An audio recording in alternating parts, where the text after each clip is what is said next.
With the boys closing in on his final season, it's getting clear what kind of path they're going to take to set up the finale. With Homelander gaining access to V1, this show is rapidly coming to an end with only 2 episodes left. The show could potentially end like the comics based on the White House being hinted at in the trailer and marketing for this season. However, there is one thing people are forgetting about. In the latest episode, we finally got our first look at Bombsight, another OG suit with V1. Similarly to Soldier Boy and Stormfront, although V1 basically makes you immortal, we learned that it isn't permanent, as Soldier Boy has the power to strip V1 out of any soup system with his powerful chest blast ability.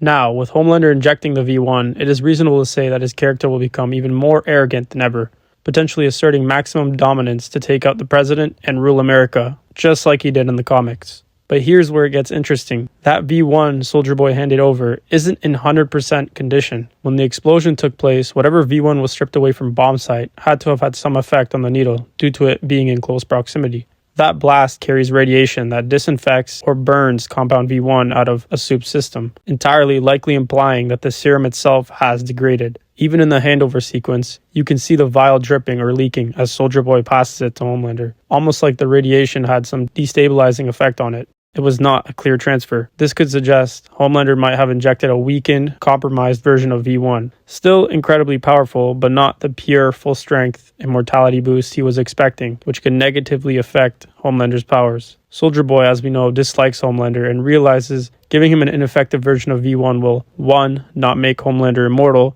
and 2. Put an end to the search for it. He is more rational and clear-headed, and even if things were to get out of control, his powers can get rid of V1 entirely. Soldier Boy is doing this on purpose, and he knows exactly what he's doing. Although he saved Homelander from Mr. Marathon's crew in the previous episode, it doesn't mean that he fully likes Homelander. Soldier Boy's plan always seems like he wants to get to V1 before Homelander does, because he's the most knowledgeable about V1, and it seems like he's trying to do something to the serum before Homelander gets to it, which he did in the latest episode. Throughout many times this season, Soldier Boy has clearly stated his opinions on Homelander getting the V1, saying things like he doesn't deserve immortality and that he can't stand him. This show is heading towards the direction of Homelander's arrogance costing him his life, with him abusing the power after the injection and eventually crossing the line, which is where Soldier Boy will likely interfere, stepping in and hitting Homelander with the chest blast to strip any V1 circulating in his system, ultimately weakening him at a crucial moment. That's exactly where Billy Butcher steps in, mirroring the comics, to deliver the killing blow on a defeated Homelander once and for all. Another thing to point out is that V1 isn't a big deal as people make it seem. It doesn't guarantee immortality or make you unbeatable. One of the very first soups to receive V1 was Stormfront, and she still died.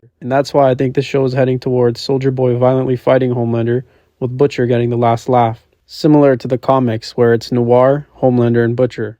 But with only 2 episodes left to go, there is definitely room for a few massive surprises before the end. What do you guys think? Could we see any other twists or shocking moments? Drop your theories down in the comments.